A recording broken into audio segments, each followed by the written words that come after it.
Views YouTube ఛానల్ను subscribe చేయండి, మా వీడియోలను లైక్ చేయండి. ఇక్కడ నుంచి మనం మహిళా జర్నలిస్టులోకి వద్దామండి.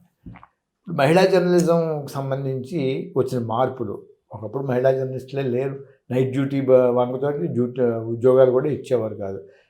ఇప్పుడు ఆడవాళ్ళు మగవాళ్ళతో సమానంగా పోటీ పడుతున్నారు, చేస్తున్నారు, మగవాళ్ళతో సమానంగా తిడుతున్నారు. డెస్క్లో ఉన్న వాళ్ళని వదిలేసి మనం ఈ ఫీల్డ్లో ఉన్న మహిళా జర్నలిస్టులు ఈనాడులో సరే మా మదర్ కొన్ని రోజులే చేశారు, కొన్ని సంవత్సరాలు చేశారు. సరే నాకు అప్పుడే అబ్బురంగా అనిపించేది. తర్వాత నేను ఫీల్డ్లోకి వస్తే నాకు అసలు మహిళా జర్నలిస్ట్ కనిపించిన. కానీ ఈనాడు జర్నలిజం స్కూల్లోకి వచ్చిన తర్వాత జర్నలిస్ట్లో రమాదేవి గారు, విలాసిని గారు, పద్మశ్రీ గారు అని వాళ్ళందరూ ఉండేవాళ్ళు. పాపం వాళ్ళకి జర్నలిస్ట్లో ఉండేవారు ఆమె. సో వీళ్ళందరినీ చూసాము. కొంత తక్కువ మంది ఉండేవాళ్ళు. కానీ రామోజీరావు గారు మహిళా జర్నలిస్టులకు కూడా ప్రోత్సాహం కల్పించేవారు. అయితే ఇదంతా బాగుందండి. ఉమెన్ ఒక మహిళ ఎడిటర్ అవుతుందా తెలుగు రాష్ట్రంలో అనేది నాకు అనుమానం అండి. ఎందుకు నాకు బాధ కూడా కలుగుతుంది. ఎందుకు తెలుసా అండి, నేను ఈ ఫీల్డ్ మొత్తంలో చూసిన దాంట్లో జర్నలిజంలో ఒక 98% పురుషులను చూసి ఉంటానండి, ఒక 2% మహిళలను చూసి ఉంటా. ఎప్పుడు కూడా ఈ మహిళలు బెస్ట్ బ్రెయిన్స్ అనిపించారండి నాకు. Okay, across the Telugu English journalism మహిళ జర్నలిస్ట్ అయితే చాలా బాగుంటుందని. సరే డెక్కన్ క్రానికల్కి ఆ మేడం పనిచేశారు, జయంతి మేడం పనిచేశారు, అది వేరే విషయం. తెలుగులో మాలిని పార్థసారథి గారు ఉన్నారు. కానీ బెస్ట్ బ్రెయిన్స్ అండి వాళ్ళు. ఎథిక్స్ సమాజంలో నిజంగా ఉండాలని అంటే మహిళలు ఉండాలి. అది కళ నెరవేరుతుందో లేదో తెలియదు, కానీ ఉమెన్ ఎడిటర్ అయితే బాగుంటుంది. అయితే అది అయిపోయింది. అది నా ఫీలింగ్. రెండోది, చాలామంది జర్నలిస్టులు అవకాశాలు లేకనో లేకపోతే బెటర్ అవకాశాల కోసం ఇప్పుడు సోషల్ మీడియా వేదికగా చేసుకొని ఇండిపెండెంట్ జర్నలిస్టులుగా వచ్చారండి. నాకు అది కూడా ఆనందం కలిగిస్తుంది. ఎందుకంటే ఉమెన్ వాయిస్లో ఒక ఉమెన్ విషయాన్ని చూసేదానికి మ్యాన్యూస్కి చాలా తేడా ఉంది సార్. ఎందుకు నా మిస్సెస్ మీ ఇద్దరం రిపోర్టింగ్కి వెళ్ళేవాళ్ళం కదా, రిపోర్టింగ్ వెళ్తున్నప్పుడు నా యాంగిల్ వేరుండేది, తన యాంగిల్ వేరుండేది. తన యాంగిల్ ఎప్పుడు బెస్ట్గా ఉండేది. నేను 1-2 చోట్ల రాసా కూడా. Women they think differently. ఆ బెస్ట్ ప్రొడక్ట్ వాళ్ళ దగ్గర నుంచి రాగలుగుతుంది. అయితే ఇప్పుడు సోషల్ మీడియా మీద వస్తున్న బీభత్సకాండలో ఈ మహిళల జర్నలిస్టులు కూడా ఒక భాగం కావటం విచారకరం అండి. నేను చూస్తున్నాను. ఇప్పుడు ఏదో పేర్లు పెట్టుకొని వస్తారు, ఏదో కొన్ని ఛానల్స్లో కొన్ని రోజులు పనిచేశారు, ఒక చోట ఎక్కడో పనిచేసి వచ్చారు. ట్రైన్ అయ్యారా లేదంటే మీ ఉస్మాన్ యూనివర్సిటీ డిగ్రీ అని అంటారు. ఉస్మాన్ యూనివర్సిటీలో ఎట్లాంటి పరిస్థితుల్లో చదువుకుంటున్నారో నాకు ఒక ఐడియా ఉంది. ఎట్లాంటి టీచర్స్ ఉన్నారా లేరా. నా దగ్గరికి వచ్చి నేను ఉస్మాన్ అంటే, బాబు నాకు తెలుసులే బాబు ఉస్మాన్ సంగతి అని చెప్తాను. ఎందుకంటే టీచర్ లేకుండా ఇవి పేపర్లన్నీ సరిగ్గా చెప్పకుండా వచ్చే వ్యవస్థ. అట్లని ఉస్మాన్ నేను తక్కువ చేయట్లేదు. మొన్నటిదాకా చాలా మంచి అన్ని విశ్వవిద్యాలయాలు అయితే మహిళా జర్నలిస్టులు అండి ఒక 2 సైడ్స్ తీసుకొని వాళ్ళు చేస్తున్న కొన్ని మాటలు, కొన్ని పదాలు ఈ మధ్యకాలంలో అయితే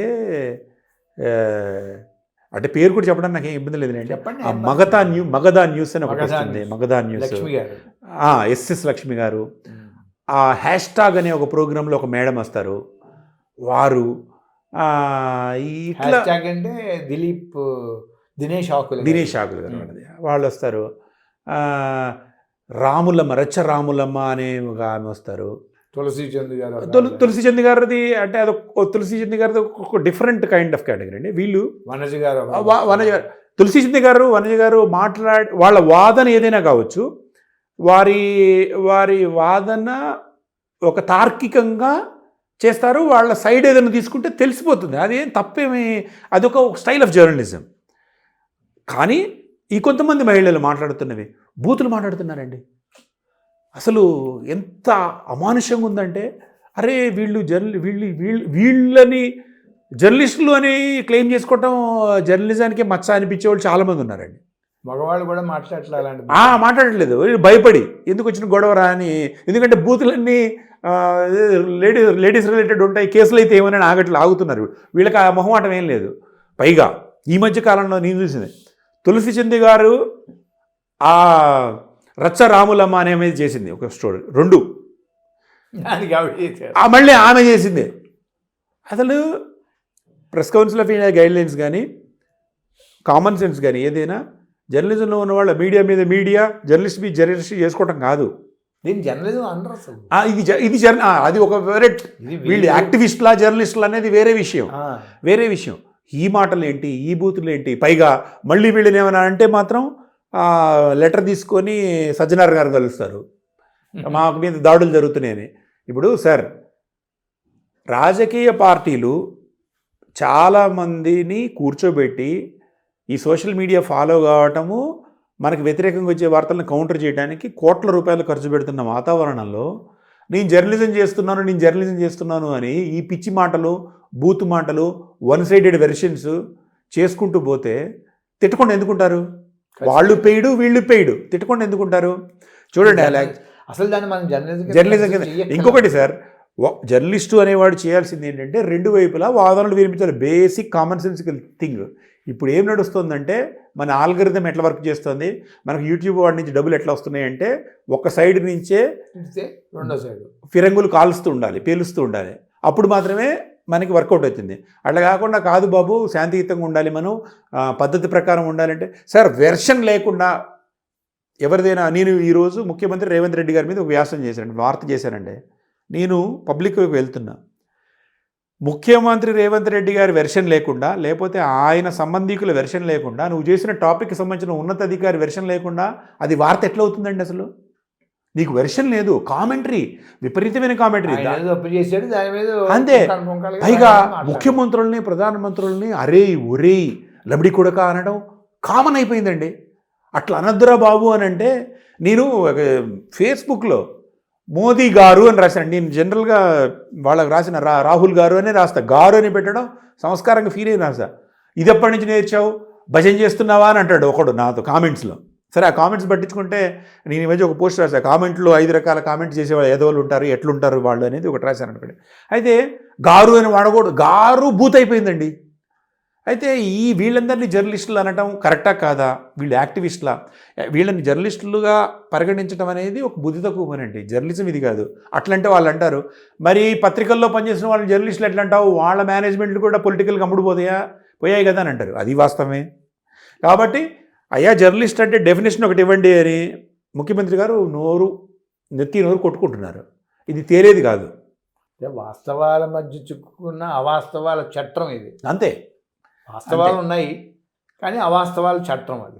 నేను అందుకే ఈ మధ్యకాలంలో ఎవరో ఒకళ్ళు దీని మీద వాదన చేస్తే ఒకటి చెప్పాను, నీ పదాలు, నీ వీడియో ఎవరికి చూపిస్తావంటే ఫస్ట్ ఎవరైనా, ఏ మహిళ అయినా పురుషుడైనా ఎవరైనా, నీ వీడియో నీ లైఫ్ పార్ట్నర్కి చూపించు, నీ బిడ్డకు చూపించు, మీ మదర్ ఉంటే మదర్కి చూపించు ఫస్ట్ రిలీజ్ చేసే ముందు.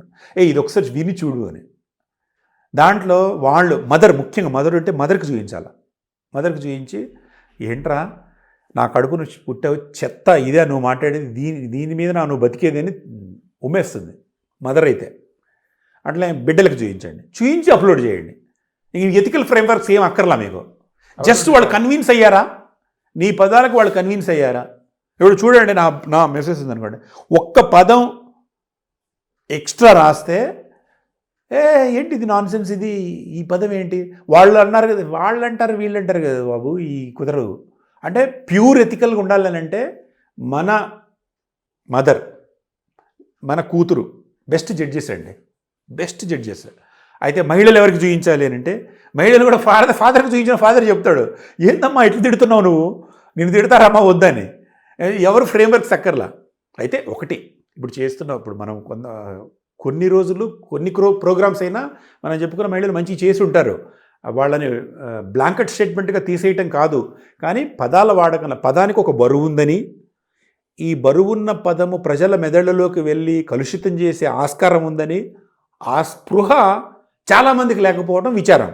ఇప్పుడు వాళ్ళ వర్క్స్ని మనం తప్పు చేయటం కాదు, వాళ్ళ వర్క్ తక్కువ అనటం కూడా కాదండి. వాళ్ళకి 4 లక్షలు 5 లక్షలు వస్తున్నాయండి, వాళ్ళు తప్పని ఎట్లా చెప్తాం? వాళ్ళ లైన్ అది, వాళ్ళ వృత్తి అది, వాళ్ళ లైన్ అది. కానీ సంస్కారంగా చేయటం అంతే. సంస్కారంగా చేసేవాళ్ళు ఇప్పుడు వనజ గారి ఉన్నాయనుకోండి, మా ప్రాంతం నుంచి వచ్చిన మహిళ, నేను ఫస్ట్ నుంచి కూడా ఆమె వీడియోస్ చూస్తూ ఆమె జర్నలిజం ట్రాక్ చేస్తూ ఉన్నాను. నాకు సీనియర్ ఆమె వాదన చేస్తారు, కమ్యూనిజం రిలేటెడ్ యాంగిల్తోనే చేస్తారు, కానీ మాటలు తోలరు. మాట తోలటం అంటే బూతులు మాట్లాడటము, పచ్చిబూతులు మాట్లాడటము, కావాలని చేయరు మిగతా వాళ్ళలాగా.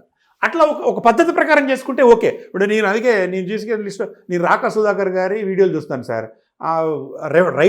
రైట్ యాంగిల్ ఏంటని, లెఫ్ట్ యాంగిల్ ఏమైనా కావాలంటే మనోజ్ గారిది, వారి వేణుగారు చేసే యాంగిల్స్ చూస్తాను. అంటే నాకు సమగ్రమైన ఐడియా రావడం కోసం చూసి. ఈ మధ్య వాళ్ళు కూడా వ్యక్తుల్ని టార్గెట్ చేస్తున్నారు. అంటే వ్యక్తులు టార్గెట్ చేయకపోతే నడవదు సార్. ఇప్పుడు మన ఆల్గరిథం బేస్డ్ ఏంటంటే, ఇప్పుడు నేను ఒక మనిషిని కొడితేనే చూస్తారు. మీరు వ్యక్తులను టార్గెట్ చేయొచ్చు, కానీ మిమ్మల్ని ఎవరు టార్గెట్ చేయకూడదు అని అనుకుంటారు వాళ్ళు. అది నడవదు సార్.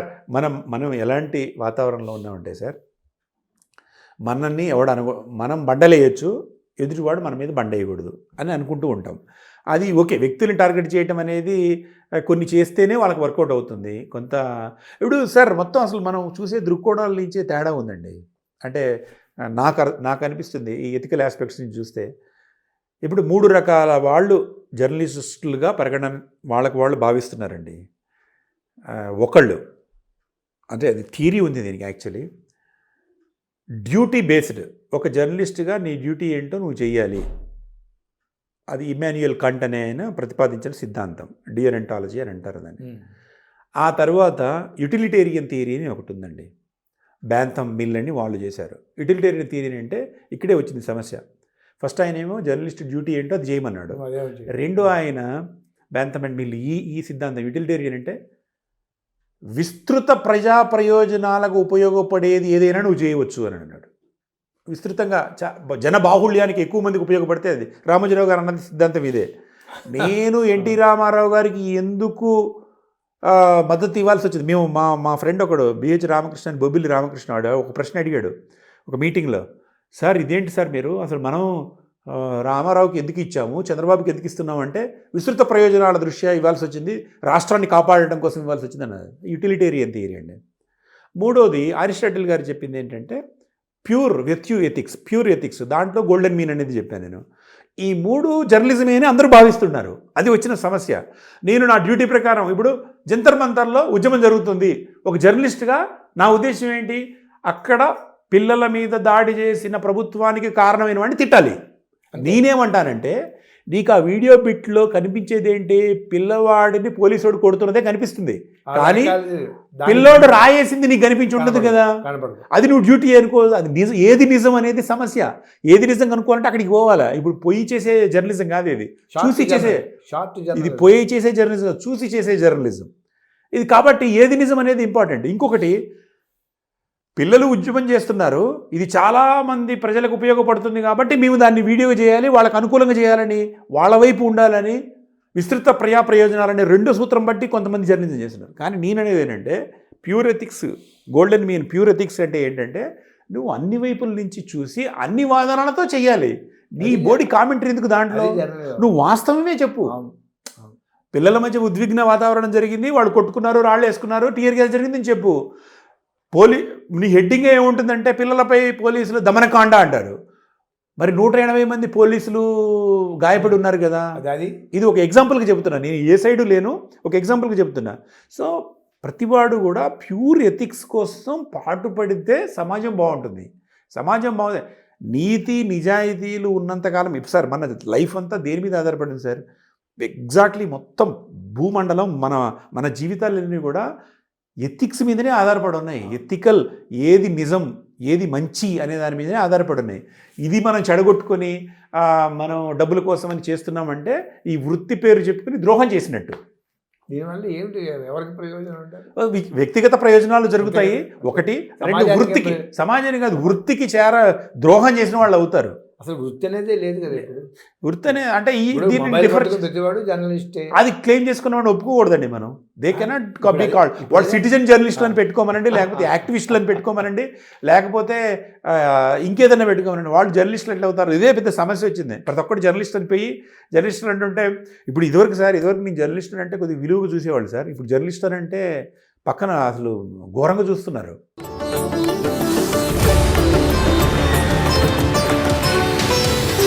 వ్యూస్ యూట్యూబ్ ఛానల్లో లైక్ చేయండి, షేర్ చేయండి, సబ్స్క్రైబ్ చేయండి.